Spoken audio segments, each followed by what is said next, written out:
Устроители выставки в галерее «Арт-Лимузин» наверняка задались целью заполучить под Новый год кого-то из видных, талантливейших и лучших. Выбор пал на одного из самых-самых, которым по праву является Сергей Владимирович. Оставалось за малым убедить Маджара представить свои творения. Дело в том, что художник не очень-то любит выставляться, точнее избирателен. Избирательность эта исходит из другой черты автора. Этот удивительный художник очень скромен, за что снискал уважение и любовь в среде коллег. А это говорит о многом. Цветы, замки и немного музыки. Именно так представил Сергей Владимирович свои работы.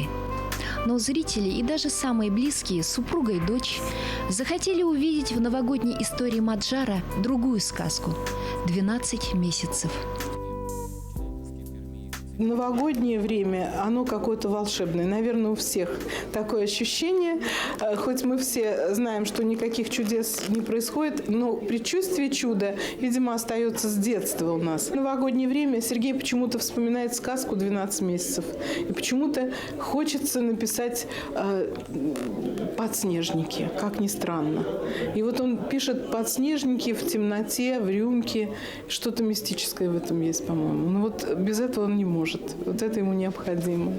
Полин, скажи честно, каково приходится семье, когда отец делает выставку? Тем более он это делает очень редко, особенно в последние годы. Я всегда за него рада, когда он выставляется.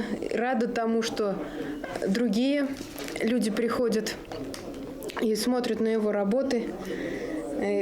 Я радуюсь за него. Полин, вот футляр от скрипки – это просто так, для отвода глаз. На самом деле ты в будущем, ты тоже художник. Художник, да. Скрипка у меня просто так для себя. Я решила заняться музыкой. А рисованием я решила уже буквально сколько себя помню, столько и хочу быть художником. Меня отец заразил этой профессией. Потрясающий график и один из последних реалистов, в хорошем смысле, Маджар считается художником старомодным.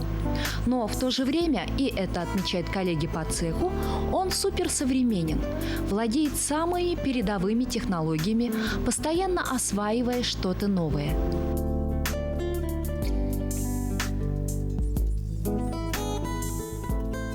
Я мечтал какую-нибудь камерную небольшую сделать. И сейчас вот произошло такое счастливое стечение обстоятельств. Время такое удачное, предновогоднее. Я как раз некоторые работы писал вот к этому времени. Но конкретно вот сейчас я не предполагал. А тут получилось так, что вот Ирина взяла и меня пригласила. Я подумал, что грех отказываться. Действительно, получился экспромт, но великолепно, я считаю, экспромт. Дело в том, что тот самый экспромт оказался и новогодним сюрпризом, предновогодним сюрпризом. Да, более того, знаете, вот эти морозы как-то так напрягли, захотелось лета, цветов, и вот эта вот сказка «12 месяцев», подснежники на снегу, вот это вот оно и получилось, что-то такое.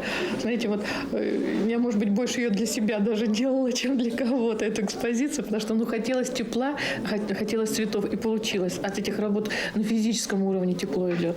Это есть. Что пожелает художник, очень хороший художник Сергей Маджар, телезрителям, которые его знают и любят?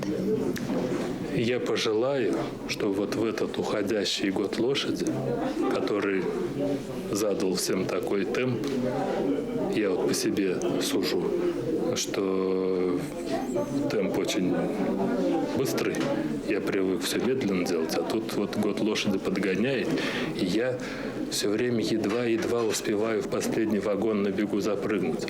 И я желаю всем вот зрителям, чтобы все в свой вагончик успели. И я надеюсь, вот этот год закончится для всех успешно, счастливо.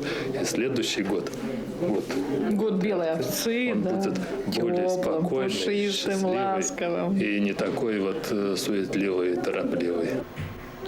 Сергей Владимирович Маджар – человек глубоко верующий. И вера эта вселяет надежду и дарит любовь всем, кто рядом с этим добрым и чистым художником.